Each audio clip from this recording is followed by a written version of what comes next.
अथ श्री कार्तिक मास महात्म्य 30वां अध्याय भीष्म पंचक कथा। राजा पृथु कहते हैं कि हे नारद जी, भीष्म पंचक व्रत कैसे प्रसिद्ध हुआ। तब नारद जी कहने लगे कि हे राजा पृथु, यह व्रत कैसे प्रसिद्ध हुआ सो सुनो।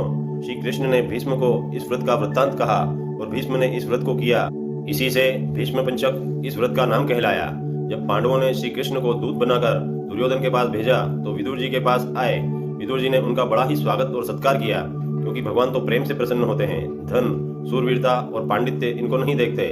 जिस भगवान के पलक के इशारे से यह सारा संसार निर्मित तथा पोषित होता है और अंत में नाश को प्राप्त हो जाता है।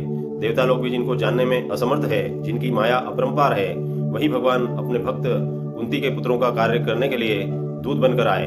तब भीष्म जी उनका आगमन सुनकर मिलने के लिए आए। भीष्म जी का आगमन सुनकर कृष्ण ने उनको नमस्कार किया। फिर भीष्म कहने लगे कि हे भगवान, आप त्रिलोकी के नाथ है। ब्रह्मादिक देवता भी आपकी माया को नहीं जान सकते, वहीं आप पांडवों के दूत बनकर पधारे हो। ऐसा पांडवों के पास क्या वशीकरण मंत्र है जिनके प्रभाव से आप उनके इतने वशीभूत हो गए हैं। सो हे कृपालु, आप सर्वज्ञ है, कृपा करके इसका कारण बतलाइए। आप तो समदर्शी है, किंतु आप श्रद्धालुओं को छोड़कर पांडवों के दूत तक बन गए। जब श्री कृष्ण जी हंसकर कहने लगे कि हे गंगा पुत्र, यद्यपि यह बहुत गुप्त बात है, फिर भी मैं वह रहस्य आपसे कहता हूँ, सो सुनो।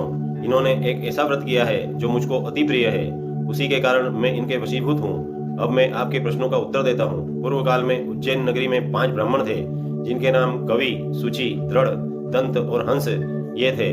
पांचों ही वेदों को जानने वाले, अपने रूपवान, युवावस्था को प्राप्त कर गंधर्व विद्या में बड़े ही प्रवीण थे। अनेक राज्य सभाओं में अपनी गायन विद्या दिखलाते थे। अनेक देशों में घूमते और बहुत सा द्रव्य प्राप्त करते थे। वे बहुत यश और कीर्तिवान थे। एक समय वे मथुरापुरी में सुवीर नाम के राजा के पास आए। संगीत कला में निपुण होने के कारण उन्होंने राज्य सभा में जाने की इच्छा की।